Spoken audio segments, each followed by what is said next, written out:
El proceso de las elecciones presidenciales 2014, usted lo vive en Monumental y Canal 2. Por eso, cada lunes, Minuto a Minuto, hace una radiografía nacional. Los problemas que nos aquejan como país. Conozca qué proponen los expertos. Un programa de análisis de cara a las elecciones del 2014. Minuto a Minuto, una radiografía nacional. Los lunes a las 9 de la noche, por CDR Canal 2. Minuto a Minuto.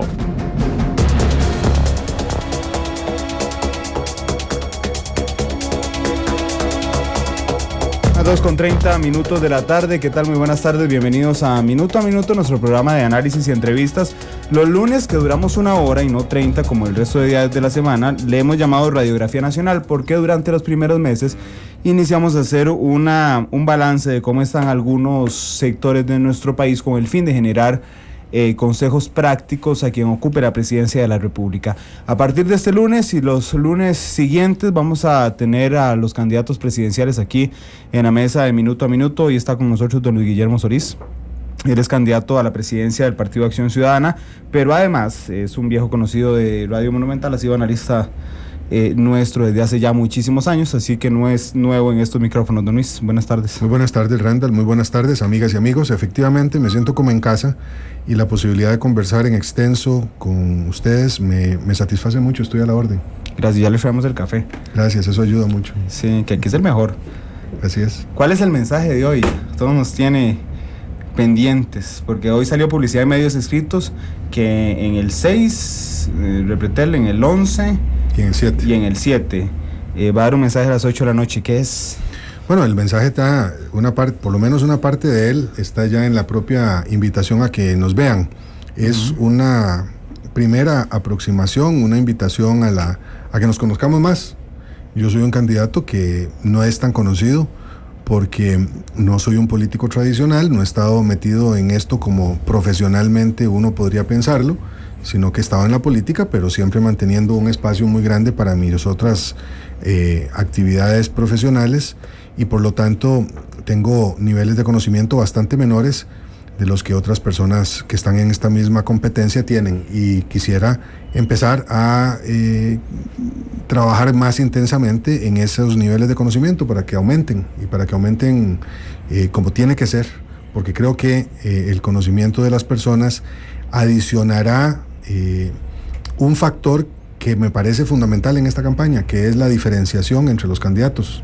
Las propuestas están pareciéndose mucho, uno coge todas las propuestas, empieza a verlas y no hay tantas diferencias, por lo menos en los enunciados, pero sí hay diferencias en cuanto a quién es el que las dice y la credibilidad que hay que tenerle. Entonces eso pasa por conocernos mejor, y eso es lo que vamos a hacer esta noche, empezar en ese proceso. Bueno, de hecho vamos a intentar además propiciar esa diferenciación que es sana en una época en que los partidos políticos cada vez se parecen más. Yo hablaba un día de estos con un amigo extranjero, un señor ya de 82 años argentino, y entonces me preguntaba cuáles eran las características de los partidos políticos costarricenses, y yo le decía que hace unos 40, 30 años todavía, pero tal vez un poquito más para atrás, sin importar quién fuera el candidato a la presidencia, usted podía obtener respuestas ya sabidas de algunas preguntas en particular, porque era lo que representaba la ideología del partido que había escogido este candidato. Ahora no. Ahora hay una mixtura enorme, digamos. Es que las ideologías se desdibujaron mucho después de que terminó la Guerra Fría, ¿verdad? Sí. Y de un tiempo para acá, lo que se ha extendido mucho hacia lo que antes era la izquierda y lo que antes era la derecha es un centro un poco difuso donde se encuentran un montón de partidos. Eso por un lado, es decir, lo ideológico ha perdido peso. Y por otro lado, ha aparecido mucha competencia en los partidos políticos, organizaciones no gubernamentales, grupos religiosos, y la falta de ideología sumado a la incapacidad de gestión de muchos gobiernos y la pérdida del monopolio que los partidos tenían para representar esas correas de transmisión entre el poder y la ciudadanía, la suma de todo eso es que los partidos se han debilitado, y se han debilitado muchísimo, y no solamente en Costa Rica, en toda América Latina. Hace poco fui a la presentación de un libro de Constantino Urcullo, que, no es por bajar, pero es analista de Noticia Monumental, absoluto. Bueno. Y que Constantino decía que la credibilidad que hay que construir en la clase política que hay que reconstruir para la clase política tiene que venir necesariamente de los partidos, que son quienes tienen en sus manos precisamente las reformas necesarias para hacerlas. Sí, yo me temo que sí. Digo me temo que sí. Me temo que sí porque va a costar mucho hacerlo de los partidos. Desde hace un tiempo para acá, usted lo sabe porque usted ha sido un analista de la política por muchos años, Randall, se ha presentado una situación que a mí me parece insólita y además de insólita me parece inconveniente, y es que los y las candidatas de los partidos aparecen más grandes que los partidos que los postulan. Uh-huh. Eso es complicadísimo. Es decir, cuando una persona, un individuo, aparece en las encuestas más grande que el partido que representa, ahí usted tiene una situación de disfunción política muy grande. Eso no debería de ser así. Por definición, un partido tiene que ser una cosa muchísimo más grande que sus liderazgos. Y no, sin embargo, eso no está pasando. Entonces va a costar mucho construir desde los partidos una plataforma de nuevo tipo, donde la gente se sienta cómoda, donde se sienta incorporada, identificada con ya no solamente una bandera, sino con una propuesta, que esa propuesta sea lo suficientemente diferente a otras que están en el mercado electoral, entre comillas, y pueda entonces optar con entusiasmo por esas propuestas. Entonces, bueno, si la recuperación de la credibilidad pasa por los partidos, eso va a ser un poquillo complicado. Me parece que se nos pueden sumar más bien algunos problemas. Pero lo que pasa es que es un panorama complicado, sobre todo para usted, que está metido en esa trampa, porque entonces, cuando uno se pone a ver para atrás, Otón Solís era más grande que el PAC, ¿verdad? Y Oscar Arias más grande que Liberación. Y Otto más grande que los libertarios, claro. O sea, así es. Pero en ese momento el PAC es más grande que Luis Guillermo Solís en las encuestas. Bueno, por eso es que usted tiene que ser más grande que el partido para ganar. Bueno, yo lo que espero es que el partido se llene de mucha gente que no está en el partido. Ese es el otro camino para ganar. Y el 63% de la gente en este país dice que no tiene partido político. Entonces hay dos maneras de verlo. Uno es convirtiéndose el individuo en un factor más grande que el partido, lo cual no descarto podría ocurrir si la campaña que empieza hoy es exitosa. Pero la otra forma, que es la más natural y con la cual yo me sentiría más satisfecho, es que la gente que no está en los partidos mire en la candidatura de Luis Guillermo Solís una opción que les parezca interesante, que les parezca que el sumarse a una bandera y a un partido, aunque no de manera permanente, porque ese es el otro tema, los partidos han perdido lealtades. Hay alguna gente que habla del voto díscolo o el voto promiscuo, es decir, la gente que no tiene ya no se casa para siempre con un partido, sino que salta de un partido a otro, vengan a nuestras filas. Bueno, pero es que con las ideologías difusas, más bien, ¿quién los puede culpar? No es un asunto de culpa, es una realidad sociológica. Sí. Pero además la sociedad costarricense cambió mucho en los últimos 10 años y 10 años es interesante como marca porque eso nos ubica en la Costa Rica post-combo del ICE. ¿Verdad? Muchas cosas cambiaron, no solamente ya el hecho de que los partidos tradicionales fueron desbancados gracias al Partido Acción Ciudadana y a la lucha de Otón Solís, que creó el PAC y rompió con el bipartidismo, sino que también la sociedad cambió. Somos una sociedad cada vez más urbana, somos una sociedad que está envejeciendo, ya no es la sociedad joven que tuvimos antes, es una sociedad que está mucho más vinculada a los procesos globales de lo que nunca estuvo antes.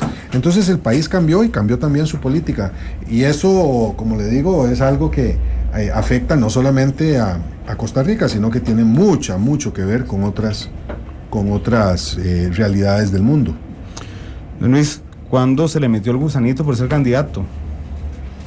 Porque usted sí ha estado en vida política, fue secretario general de Liberación, pero es diferente a ser candidato político. Y además es diferente ser un dirigente político, y lo he sido, en un partido como Liberación Nacional, del cual me fui hace ya casi 9 años, los cumpliré en enero.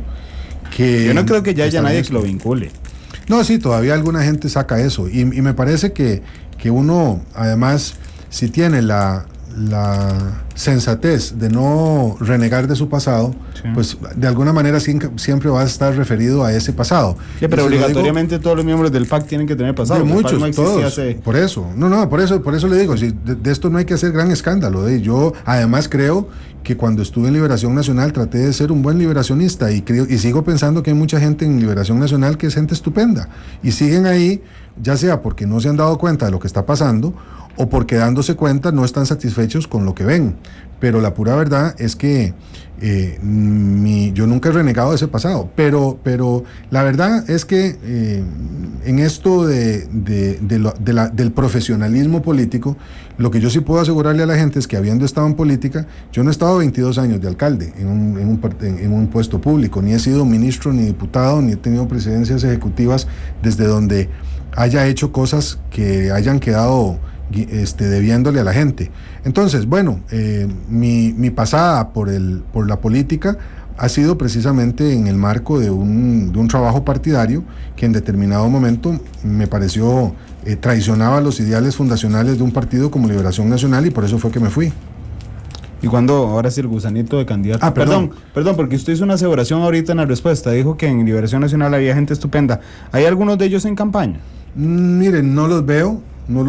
La dirigencia superior del partido sí no puede reclamar, sí, ya no en lo personal, sino en lo político. O sea, yo no quisiera tampoco hacer aquí generalizaciones, porque gente buena hay en todas partes, en campaña y fuera de ella. Sí, no, buena no, pero usted dijo estupenda. Pues no, estupenda es políticamente hablando. Yo los veo, yo creo que los que son responsables, yo estaba pensando en la base social del partido, Liberación Nacional, pero fundamentalmente quienes están en la cúpula tienen responsabilidades diferentes, aún siendo estupendos. O sea, uno no puede, estando ahí, alegar desconocimiento de los fenómenos que pasan en una organización. Por eso es que yo me fui cuando me fui, ¿verdad? Habiéndolos conocido todos. Y me parece que entonces hay menos margen para quienes están en la cúpula de Liberación Nacional de disimular los problemas que ese partido tiene.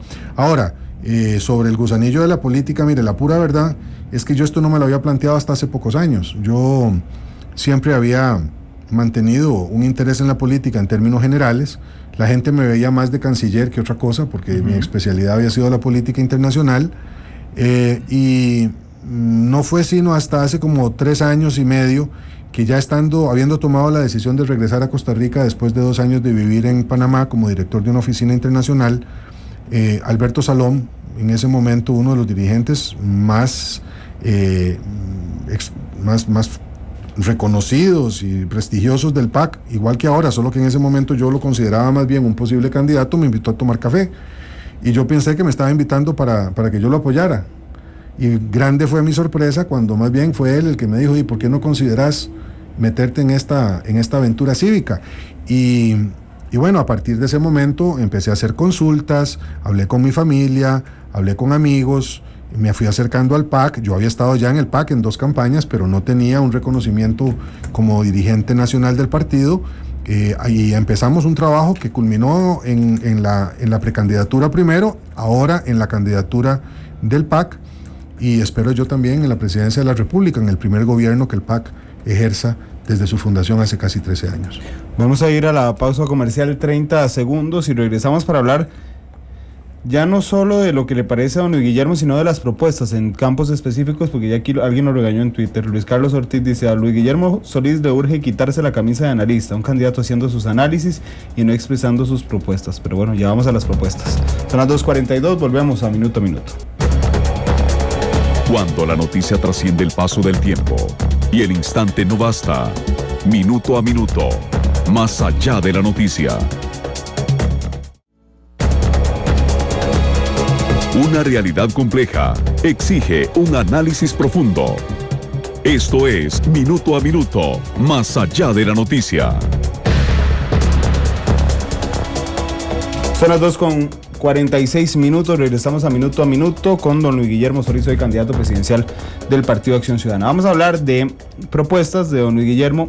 Hemos planteado y he agregado 2 en los últimos minutos por sugerencias de seguidores en redes sociales, una de Facebook y una de Twitter. Vamos a ir hablando de temas en particular para escuchar las propuestas de don Luis Guillermo y generar una tabla parecida a la que generamos en el debate, solo que en el debate de precandidatos tenían que responder sí o no cerrado. Hoy no, hoy nada más le quiero pedir a don Luis las propuestas en campos en particular.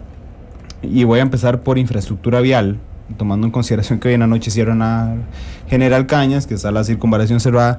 ¿Cuáles son sus propuestas, don Luis, en tema de infraestructura vial? Mire, devolverle al MOP la capacidad que tenga de controlar y de regular como autoridad y principal institución rectora en el sector. Eso me parece es urgente, ¿verdad?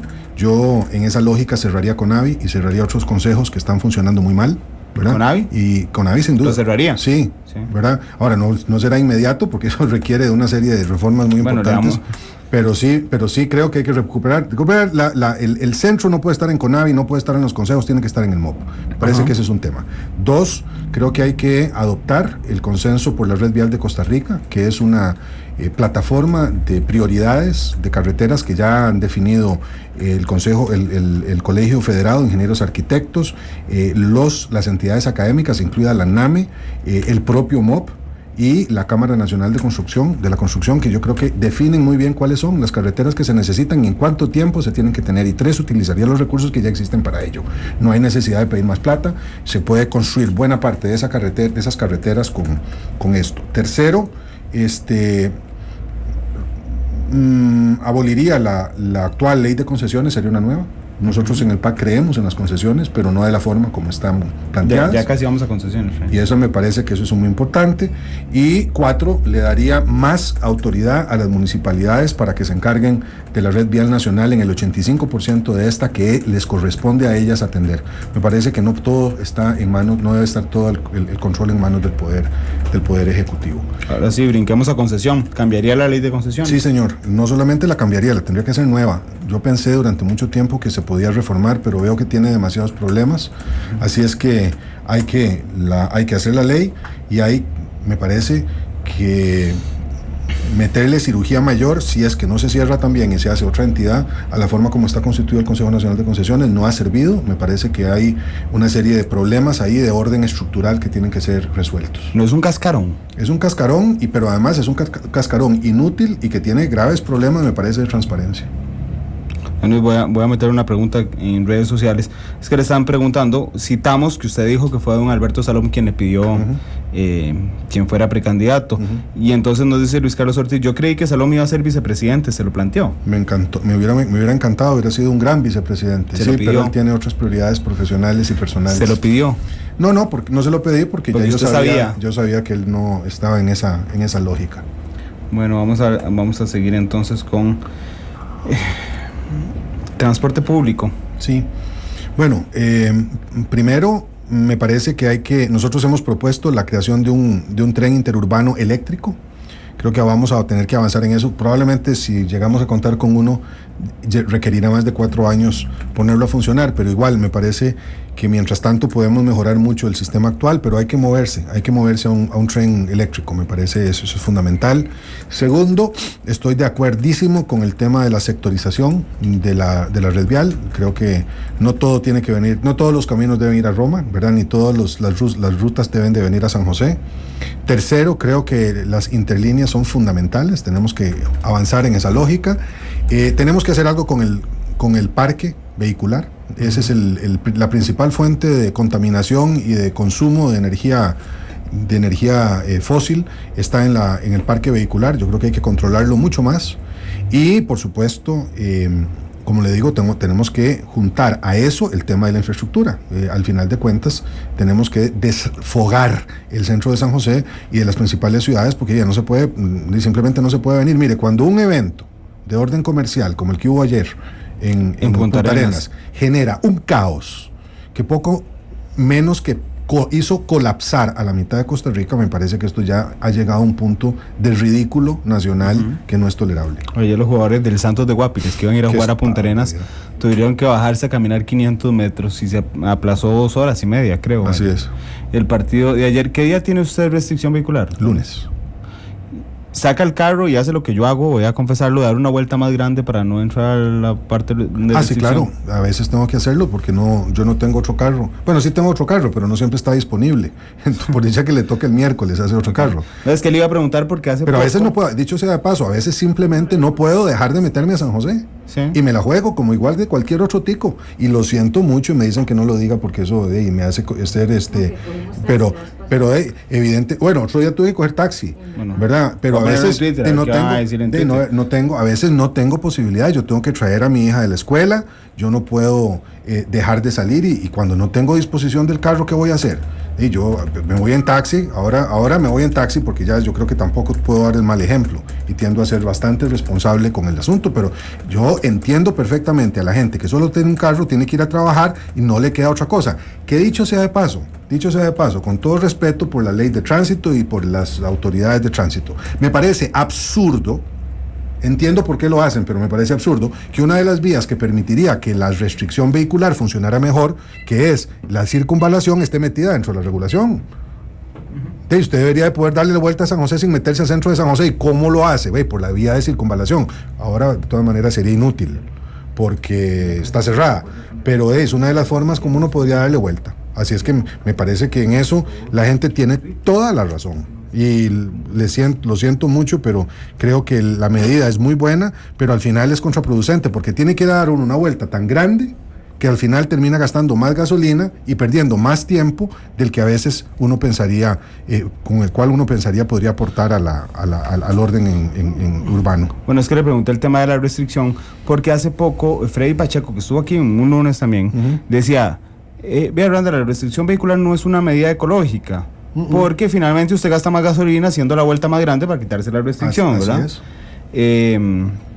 Entonces él planteaba la propuesta, bueno, si van a hacer restricción, entonces háganla en general, una vez por semana, 2 veces por semana. ¿Pensaría don Luis Guillermo en algo así? Mire, puede ser, yo no sé, yo no soy ingeniero del tránsito ni tengo mucha lógica en cuanto a cuántas son la masa de combustible que se pierde y cuántas son las horas que se pierden en estos procesos. Tendría que analizar un poco más.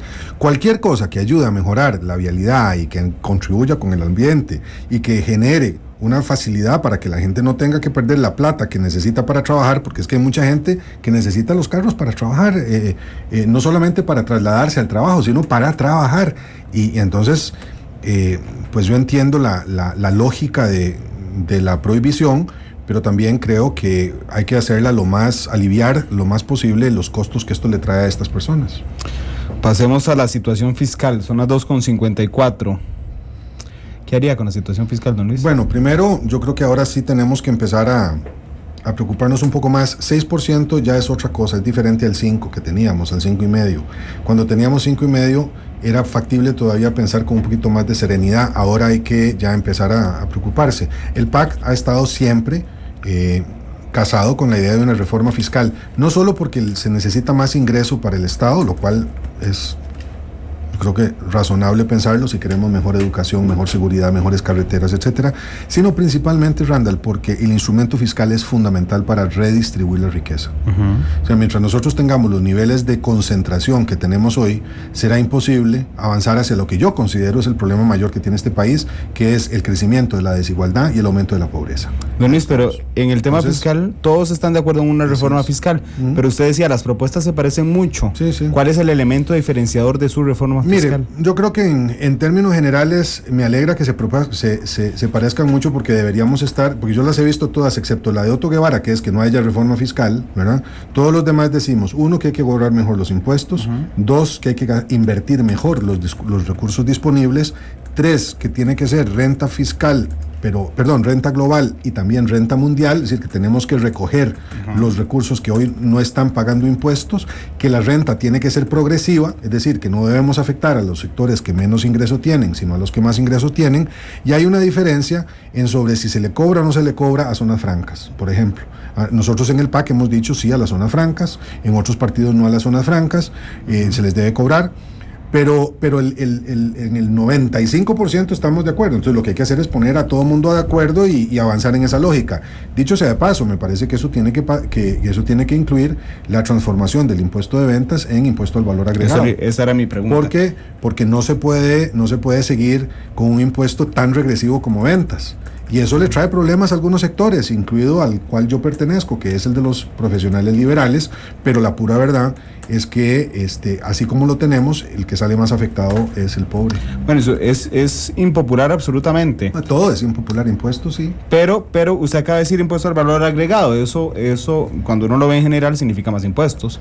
¿Estaría de acuerdo en subir la tasa impositiva, la carga impositiva? Bueno, es que hay que subirla, o sea, no veo cómo... Bueno, sí, con el IVA va para arriba. Sí, claro, sin duda. Es que, vamos a ver, por eso le digo, si se tratara solamente de darle más recursos al Estado, ¿verdad?, en más ingresos, y el Estado sigue gastando y gastando y gastando como sigue gastando hoy, ¿verdad?, con ineficiencia, con corrupción, etcétera, eso es como echarle agua a un canasto. Usted le echa más agua y más agua, y el agua se le va sin que el país tenga beneficio ninguno. Yo creo que aquí de lo que se trata es de garantizar que no hay corrupción, o que la corrupción se controla mucho, que lo que ya existe se cobra. Nosotros tenemos hoy una evasión, es decir, gente que no paga impuestos en renta, que es el más progresivo de todos los impuestos, que supera el 40%, ¿verdad? Entonces es decir, no está bien eso, pero tenemos que garantizar no solamente que la plata entra al Estado en mayor cantidad para gastarla mejor, sino también que se puede utilizar para redistribuir la riqueza. Es que ese es el problema. No es solamente un tema de que gaste más el Estado, es que la sociedad se vuelva más justa. Y en estos momentos la sociedad costarricense es una de dos en América Latina en donde la desigualdad, es decir, la brecha entre los que más ganan y los que menos ganan, está haciéndose cada vez más grande. Y esa era una marca que nosotros no teníamos. La marca nuestra era la inversa, era una de las sociedades en donde la clase media garantizaba que la cercanía entre esos dos sectores era mucho menor, ¿verdad? Hoy a la gente de menor ingreso, y el ingreso de la gente que tiene más ganancias es de casi 20 veces. Y bueno, me parece que eso es una exageración. En Finlandia, que es un país de los más equitativos del mundo, la diferencia es de 7. O sea que estamos 3 veces más desiguales que Finlandia. En el tema de los precios regulados, don Luis, porque últimamente ha habido mucha laraca con el precio, con la tarifa de la electricidad, que si bien es cierto es una de las que nos ha afectado más a todos, no solo a los empresarios. Pero cuando uno lo ve en macro, ¿verdad?, y uno ve la inflación, y entonces resulta que de un momento a otro los temas que marcan la inflación son los precios regulados, ¿verdad? Hasta uno se le antoja pensar en la perversidad del mercado de que los bienes regulados estuvieran ojalá a la libre competencia, porque resulta que lo que está en libre competencia no sube nada, ¿verdad? Y por supuesto esto es un sarcasmo sobre la perversión del mercado, pero sí. ¿Qué haría con los precios regulados? Mire, unos sí, otros no. O sea, yo creo que la regulación es probable que se tenga que mantener en algunos lugares, ¿verdad? Porque me parece que no hacerlo en un mercado tan pequeño como el nuestro puede llevar en cualquier momento a una situación muy complicada, ¿verdad? Especialmente porque hay una población muy vulnerable. Pero creo que como principio de aplicación general no corre. Pero la ARECEP, en particular la ARECEP, que a veces pareciera, no, el regulador general lo ha dicho, que digamos, ellos simplemente reciben el dato de la gente que brinda los servicios, pero en realidad no les toca ir a ver, mira, si gastaron 800 colones en café, entonces no metieron en la tarifa, eso no se nota, ¿no? Sí, no, pero además yo creo que ahí hay una cuestión que tiene que ver con las propias instituciones, tiene que haber muchísimo más responsabilidad de las instituciones y de la regulación sobre las instituciones. Me parece que hay solicitudes que no se justifican correctamente y además generan muchas dudas. Esos alzas, a veces uno dice, pero ¿de dónde sacan estos números, verdad? Entonces yo sí creo que ahí hay que tener una mayor claridad política, digamos, dónde se ponen los acentos. No veo que el principio deba ser simplemente admitido sin mucha crítica. Don Luis, derechos humanos, la unión civil homosexual. Yo creo en las sociedades de convivencia, el proyecto que está en la Asamblea Legislativa y que ha apoyado el Partido Acción Ciudadana. Esos son derechos civiles para toda la población. No estamos hablando de matrimonio. A mí me parece que el matrimonio es un concepto de orden sacramental y no se trata de eso. El Partido Acción Ciudadana no está tampoco por modificar el Código de Familia, pero sí por garantizar los derechos para que todas las personas y todas las parejas, independientemente de del género que tengan garantía de que sus derechos son respetados. Dice Julio César, al ingresar a una activista pro aborto como vicepresidenta, que se está refiriendo a Ana Elena Chacón, que a mí no me consta que sea activista pro aborto, pero me da pie para preguntarle, que no lo tenía en la lista, sobre el tema del aborto, ¿no es? Mire, personalmente estoy en contra del aborto como una política pública indiscriminada.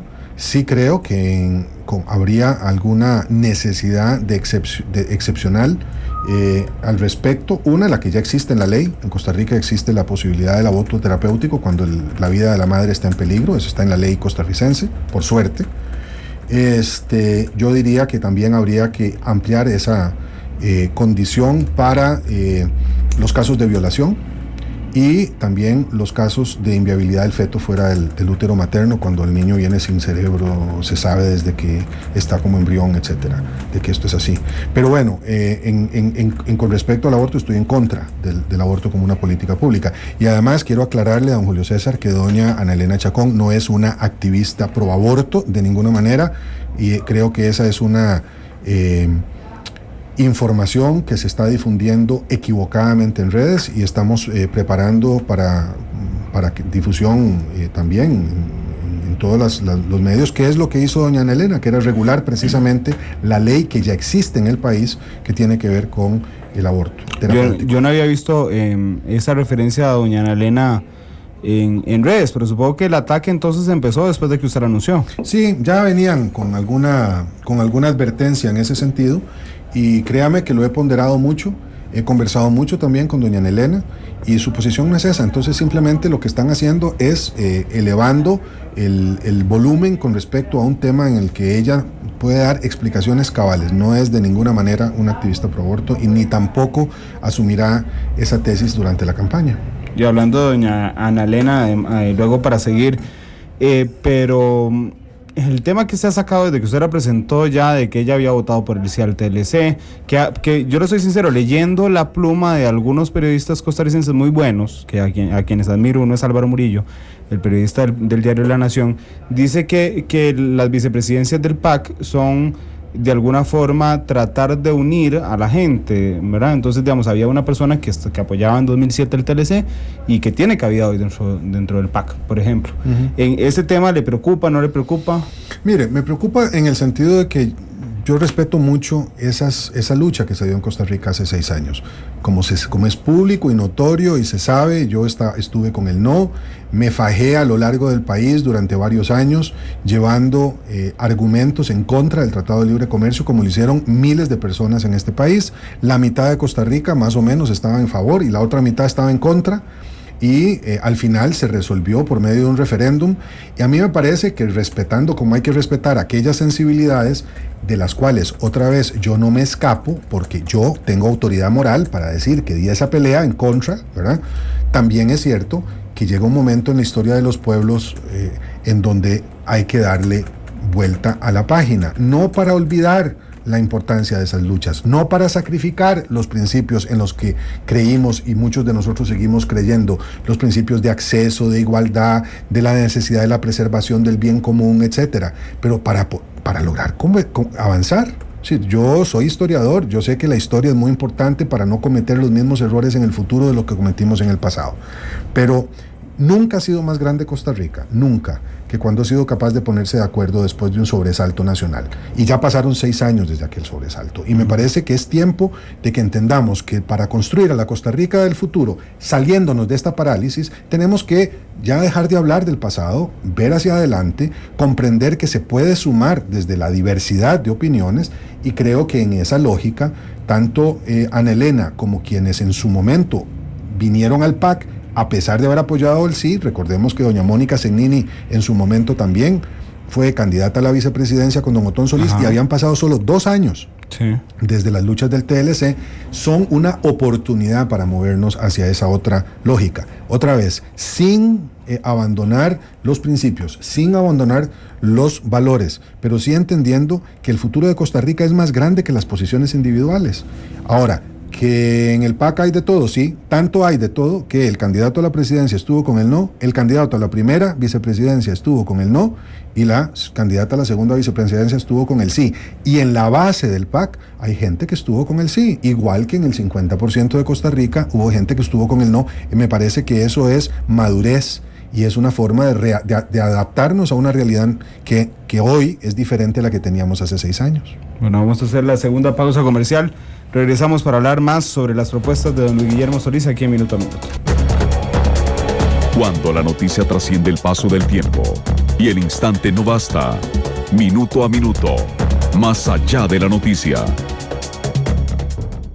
Una realidad compleja exige un análisis profundo. Esto es Minuto a Minuto, más allá de la noticia. 3:09, regresamos a Minuto, nuestro programa de análisis y opinión aquí en Noticias, en Radio Monumental, una producción de Noticias Monumental. Seguimos con los temas. Sala Constitucional, ley de la jurisdicción. Yo cuando me ha tocado hablar con magistrados, Gilbert Armijo estuvo aquí, el presidente interino de la Sala Cuarta, hace 15 días, le decía a don Gilbert que a mí, yo lo que temo, digamos, es que se abra una caja de Pandora, entonces que pase como ocurrió parecido con la ley Mordaza, que cuando usted veía los artículos principales bajo el título, quedaba muy contento de lo que se había hecho, pero cuando usted empezaba a ponerle lupa, encontraba, digamos, lo que se había abierto. Eso es lo que a mí me da miedo en el tema de la ley de jurisdicción constitucional, don Luis. Bueno, es que ese es el miedo también que tiene alguna gente respecto de la constitución política, claro, ¿verdad? De la constituyente. Sí, claro, y eso yo creo que tiene razón uno de sentirlo, yo también lo siento a veces, porque podría ser el salirnos más caro el caldo que los huevos, ¿verdad? Yo siento que la objeción principal que muchos de nosotros tenemos con respecto al rol que juega la Sala Constitucional, que sin duda su existencia significó un mejoramiento respecto de otros regímenes que tuvimos anteriormente, cuando ella no existía, es que se haya convertido virtualmente en un Senado, ¿verdad? En un cuerpo legislativo que no fue creado con ese propósito. Además, no es un cuerpo legislativo, ¿verdad?, que tenga capacidad de vetar las resoluciones del Poder Legislativo. Entonces, yo creo que eso es lo que más me preocupa de la ley. Siempre es perfectible, por supuesto, pero ese fenómeno es un fenómeno necesariamente que tiene que ver con la ley misma, sino con la forma como se utiliza la Asamblea Legislativa. De hecho, a eso iba, porque eso es un tema. No es porque a veces, don Gilbert lo decía, sí. Y doña Ana Virginia lo dijo aquí hace un mes. Lo ha dicho, sí, claro. Que ella dijo, sí, es que es muy fácil, digamos. De hecho, don Gilbert dijo algo muy importante y grave además. Dijo, imagínense que hay diputados que, para quedarle bien a un sector, proponen una ley eminentemente inconstitucional, porque saben que después la sala se la va a rechazar, pero sí. Quedaron bien con el sector, ¿verdad? Sí. Entonces uno dice, bueno, sí está bien, pero ¿quiénes asumen el rol de Senado? ¿Los magistrados o la clase política se la cede? Bueno, por eso es que ahí el tema es que necesitamos mejores acuerdos políticos y necesitamos un poco más.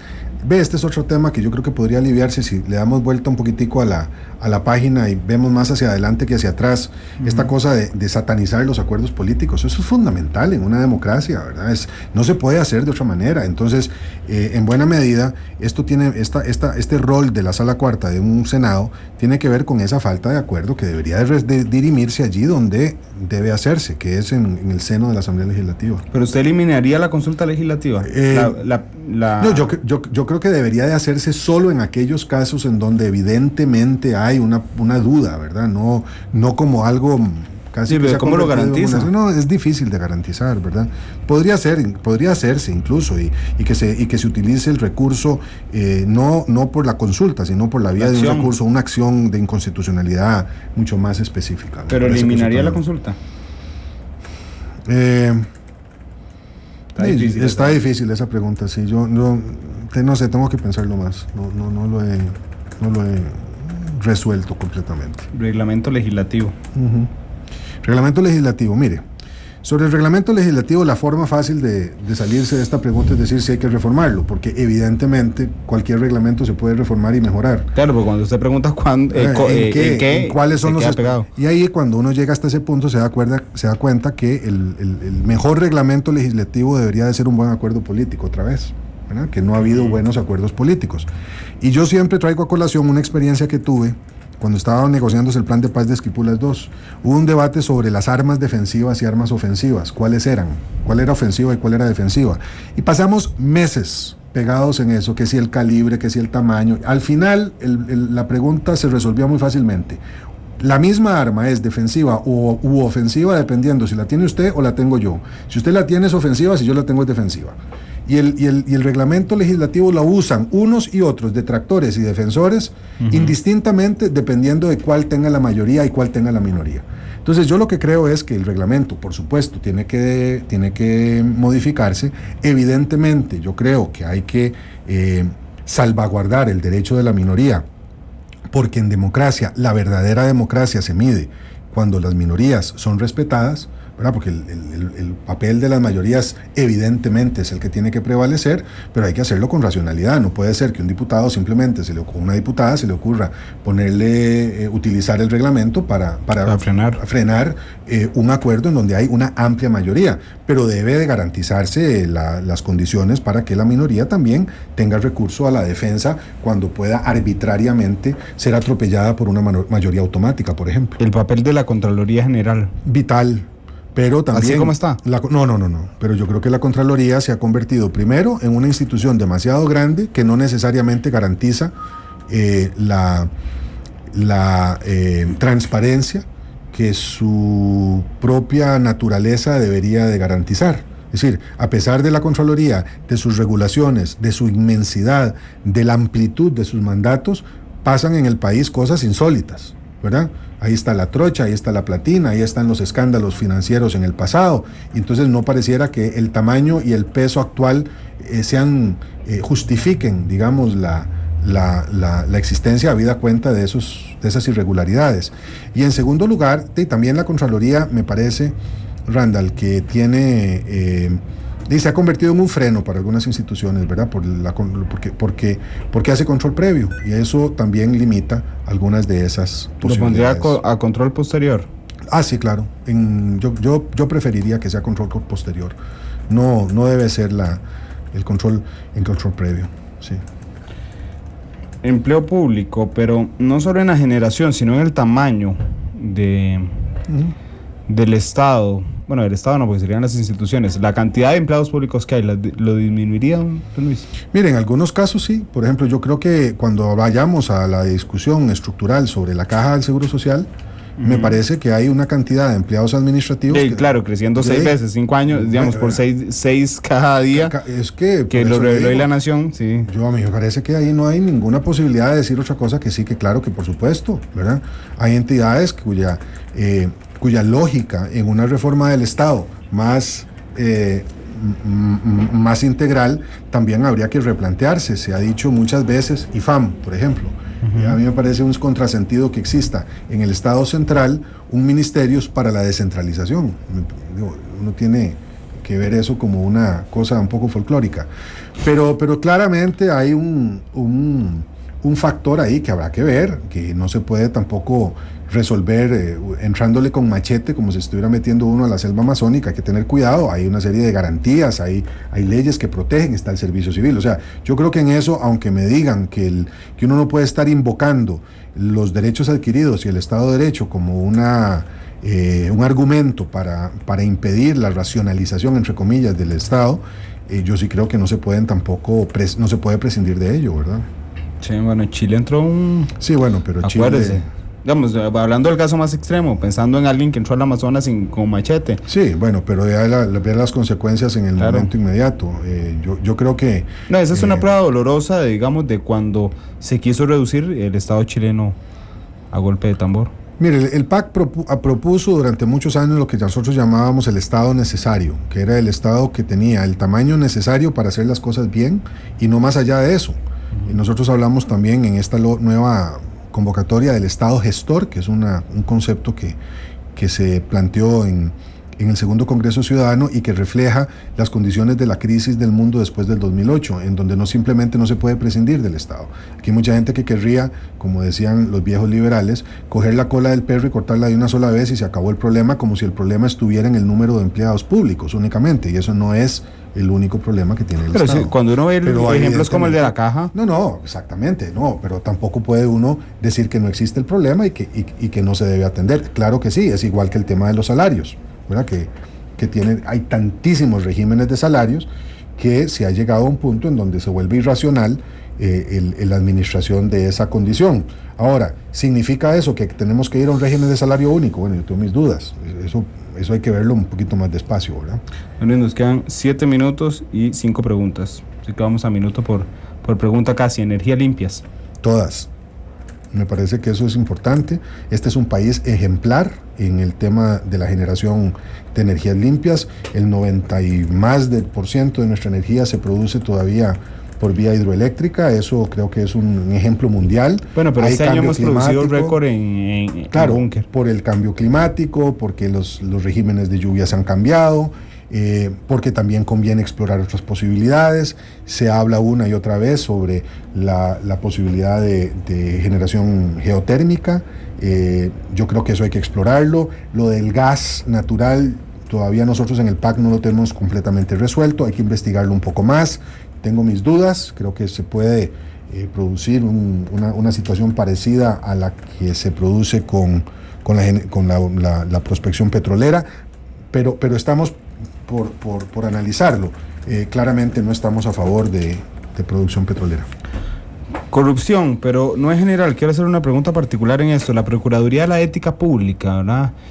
Que resulta que hace investigaciones que no son vinculantes para nadie, ni siquiera para la Procuradora General, ¿verdad? Es decir, digamos, la Procuradora General puede disentir de su Procurador de la Ética Pública. ¿Qué papel le daría a un gobierno suyo? No, eso no puede ser así. Hay que darle capacidad vinculante. Pero yo, además de eso, generaría muchas más posibilidades para que haya Contraloría Social, es decir, para que la propia gente en un ejercicio de participación ciudadana tenga la posibilidad de hacer llegar sus observaciones a una figura que llamémosla delegado presidencial para más claridad, que pueda tener esa capacidad de hacer investigaciones sin límite de suma y llevar desde la propio Poder Ejecutivo una serie de tareas de supervigilancia con el apoyo de la gente. Me parece que ese funcionario podría ser alguien que no tenga sueldo, puede ser alguien ad honorem, y la figura que a mí se me viene a la cabeza siempre es la de don Roberto Mora, el cobrador más exitoso que tiene la Caja, que es un ciudadano de a pie que con una computadora desde su casa hace más trabajo que toda la burocracia de la Caja. Contratarlo. Debería de ser algo en lugar así, de ¿no? 2 5 esos que contrataban por día en años pasados. Así es, y que tiene una gran voluntad y una gran capacidad. No quiero enredar a don Roberto, ni tampoco desmerecer los esfuerzos que se han hecho en la Caja últimamente para mejorar el cobro de las cuotas morosas y de los patronos morosos, pero creo que hay que avanzar mucho más en eso. Pobreza. Ese es el mayor desafío, y creo que para salir de la pobreza como problema estructural, que tenemos ahí clavado en más de un 20% desde hace ya muchos años, hay que aplicar la receta TICA: más educación y mejor educación pública, más y mejor seguridad social, no solamente en lo médico, sino en el término del régimen de pensiones universales y solidarias, y más crédito para la producción, más generación de empleo, especialmente en ese sector que ha estado relegado en el último cuarto de siglo, que es el mercado interno. Educación, justamente. Educación pasa por un montón de cosas, ¿verdad? Pasa por mejorar mucho el gasto. Estamos sobre 5.000 millones de colones en su ejecución. Pasa por mejorar la calidad y la capacitación de los maestros y las maestras. Pasa por mejorar y cambiar el régimen, el currículum de las escuelas. Pasa por hacer más aperturas laterales para que podamos reducir todavía más de lo que se ha hecho últimamente el tema de la deserción. Y bueno, por el tema de la infraestructura, también creo que hay que mejorarla mucho. Nicaragua. Mire, por el momento me parece que es la prioridad de nuestra política exterior. Nosotros tenemos que defender absolutamente la soberanía nacional. El territorio no se negocia. Tenemos 2 contenciosos en la Haya, de los cuales tenemos que salir airosos. Eso requiere de una diplomacia mucho más activa. Le tocará al nuevo gobierno, pero también entendiendo que Nicaragua no es negociable como una prioridad de nuestra política exterior, más allá del conflicto limítrofe. ¿Y política exterior en general? Mire, más relaciones con América Latina, un diálogo mucho más cercano con Centroamérica y el resto de la región. Creo que hay que hacer un esfuerzo mayor en Cuenca del Pacífico. Ahí está nuestro horizonte del futuro, pero sin olvidar que el vector estratégico principal todavía está en el eje norte, y eso significa Centroamérica, México, Canadá, Estados Unidos y la Asociación Transatlántica, Europa principalmente. Don, nos quedan 2 minutos y le voy a pedir que, como lo hizo en el debate de precandidatos, no la esquivó. Pero, ¿cuál es el peor candidato que hay en ese instante? El peor candidato de los 19, dice usted. Sí. Bueno, se lo planteo diferente, de los 5 primeros en las encuestas, incluyéndolo. El peor candidato, no me está preguntando sobre su propuesta presidencial ni nada, o simplemente por discrepancia, digamos, de... Que usted diga, no, ese es el peor. Por su plan, por cómo es, por lo que No, yo tengo una discrepancia profunda con la propuesta de Otto Guevara. ¿Otto Guevara? Sí, claro. Y supongo que usted supone que usted es el mejor, pero ¿el mejor después de usted?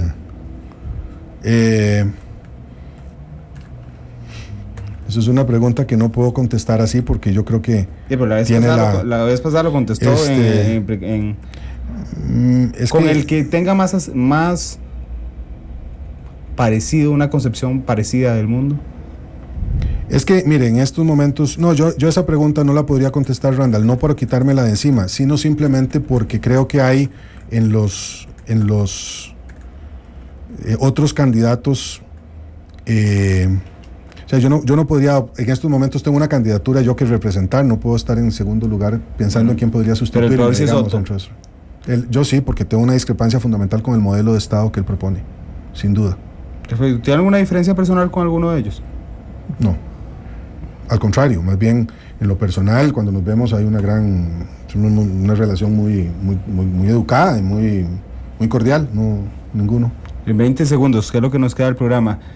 Dice Daniel Chacón, ¿cómo saber si todo lo que está diciendo don Guillermo va a ser cierto, si llega al poder? Mire, la única forma, Daniel, es que usted vea mi hoja de vida y sepa si he sido consistente y coherente con ella o no. Don Luis, muchas gracias por estar aquí. Muchas gracias, Randall. Gracias a ustedes también que nos acompañaron en Minuto a Minuto.